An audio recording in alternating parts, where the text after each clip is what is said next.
And we welcome into noise11.com John Edward back in Australia, and a big tour coming up later in the year. How many times has this been? 3 or 4 now? I think we're higher than that. I started coming in 2003. Wow. So I'm excited to return. Oh, any excuse to get down here. Seasoned traveller. Yeah, and always down here at a good time too. Just as it's starting to get a bit warm, a bit of entertainment and fun and fiestas happening around Australia when you get down here too. So there'll be a few things to see other than people seeing you. I'm looking forward to it. Yeah, it'll be good. It's I'm just trying to think of the year. 1998 was when you wrote a book, and from that came a Larry King appearance. Correct. Was that the start of the career for television? For television, no, it actually started a little bit before that. Well, that was the mainstream television. That was the national, breakout, kind of like I'm being internationally on TV, was Larry King. I'd done some morning show stuff here or there, and I live in New York, but my media career actually started in Miami.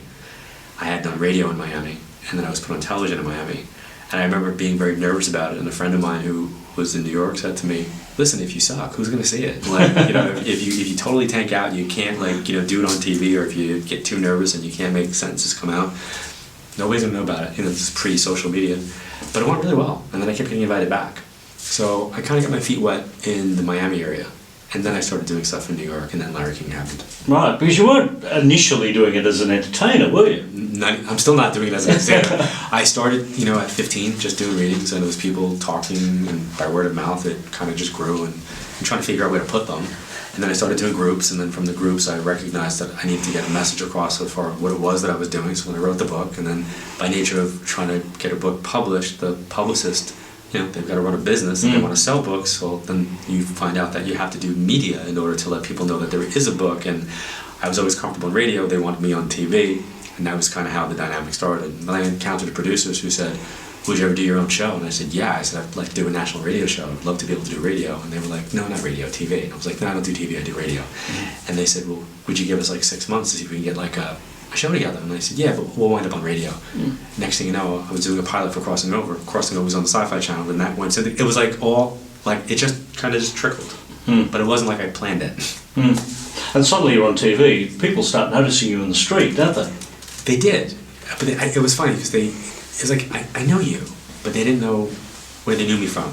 What I found is that people recognized my voice more than my face. Is that right? So I did a lot of radio. Maybe you should have done radio. Yeah. I did a lot of radio. So because of that, I would be either in a supermarket. I remember once being in a pharmacy in Long Island, and I heard the person say, "No way!" And then all of a sudden I was like, "Uh-oh, here it comes!" And then 2 women came running around the aisle. They're like, "I knew that was you. I listened to you on PLJ." Yeah. So do people come up with unusual requests when they recognize you in the street? No, actually, it's really, I'm very blessed. It's very nice. They usually come up and say thank you for doing what you do, or your book really helped me, or you have no idea, Crossing Over saved my life when I lost my son. I mean, that's the stuff that I normally get. And then it'll be seasoned at the end, but a little bit "Are you getting anything? You see anything? You feel anything now?" I'm like, "No, I'm shopping." But thank you for asking. Yeah. But you didn't start off as a believer, did you? You were quite a skeptic as a kid. Yeah, I still am a skeptic. Yeah. And I always tell people, I just did an interview today, and somebody said, "I need to be really clear with you. I'm skeptical and a little bit ignorant about what you do." And I said, "That's great. We're going to get along well. I'm skeptical and enlightened. We'll meet in the middle." And I am skeptical and enlightened, and I think everybody should be skeptical and shoot for being enlightened, because that makes you empowered. Information raises your awareness. Awareness leads you to action. That leads to discovery, and we have to explore our possibilities. And I think cynicism is what people look at as being what skepticism really is, and it's really not. They're two different things. So I think it's important to be skeptical. What was the turning point for you then? The turning point for me was in 1987. The turning point in me becoming a believer? Oh, having a reading. A woman by the name of Lydia Clark did a reading for me, and I went to debunk her. And she came out with stuff that was just impossible for her to know unless I would have told her myself. So once you get past the whole she read your mind thing, stuff started happening that she predicted. And you can't read somebody's mind if the events haven't happened yet, because then it's not in your mind for her to read. I had to pay attention to it and go, "Well, she's got something going on," and she told me I had this ability. So I'm a control freak. I like to control everything, and I didn't like the feeling of her walking through my life and knowing stuff, so I wanted to understand it. And I went to the local public library, and I was embarrassed to check the books out because at that time it was all in the occult section. So I sat on the floor of the Glen Cove Public Library and read every book that they had after high school. And what I did was I learned that metaphysics, parapsychology, the occult, psychic phenomena, the supernatural, all whatever you call it, now they call it New Age, is something we're all connected to. I just happened to be connected to it in a much larger way, and now I wanted to tap into it. And that's what my turning point was, having that reading. Is it because people are ignorant, or is it just that people haven't learnt? Like at one point everyone thought the world was flat. Right. So are you just a bit more advanced than the average guy on the street? I don't want to say it like that. I think I've put the work in. Like, we all have muscles in our body. But why don't we all have bodybuilder muscles? You don't put the work in the gym to get that physically fit. But when you see somebody walking on the street, male or female, who have that body, there's nobody watching or listening to this who's not going to go, they haven't gone to the place of going, wow, what do they eat? Right? Like, how often do they work out? Like, they put the time and energy in to develop that body, to make those muscles.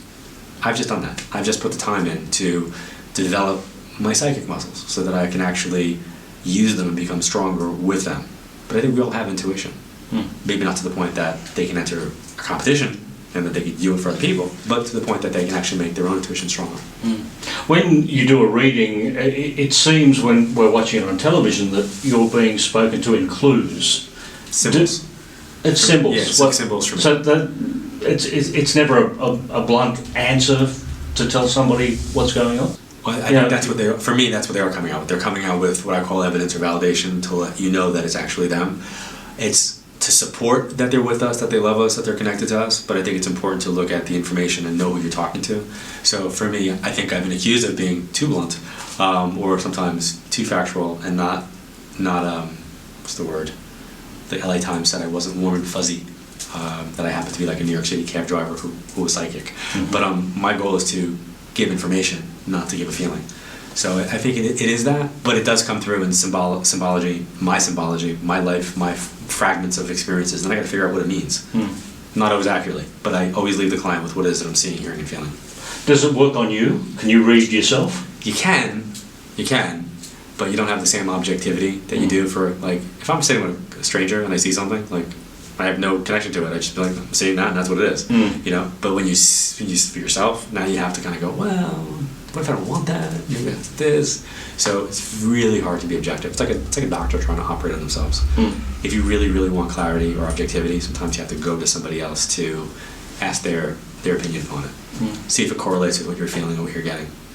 I guess, the average person always wants to know about famous people.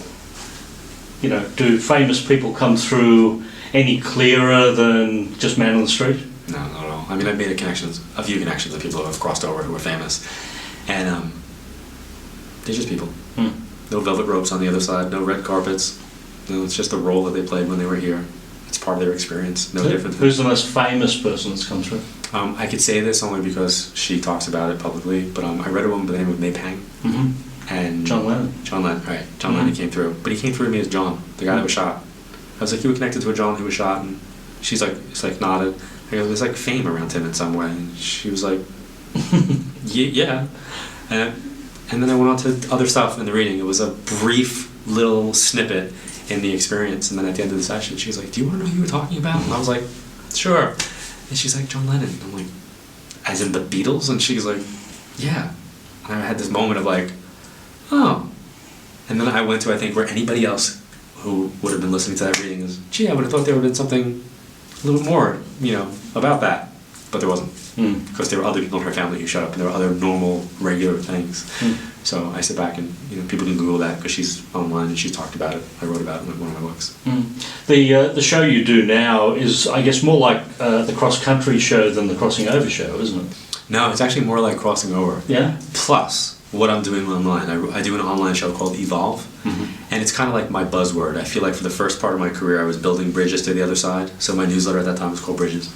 And then I did crossing over, because I feel like that's what I was doing. And now I'm all about the word evolve. I want people to evolve in their lives with kind of like what I've experienced for the last 3 decades and say, okay, like, yes, I can talk to grandma on the other side, but wait a minute, in addition to talking to grandma, let's look at your life and the energy and your choices and understanding what opportunities are in front of you, and if you raise your intuition and you listen to that voice and you recognize you have a team and use all that, you can make empowered decisions. That's kind of important.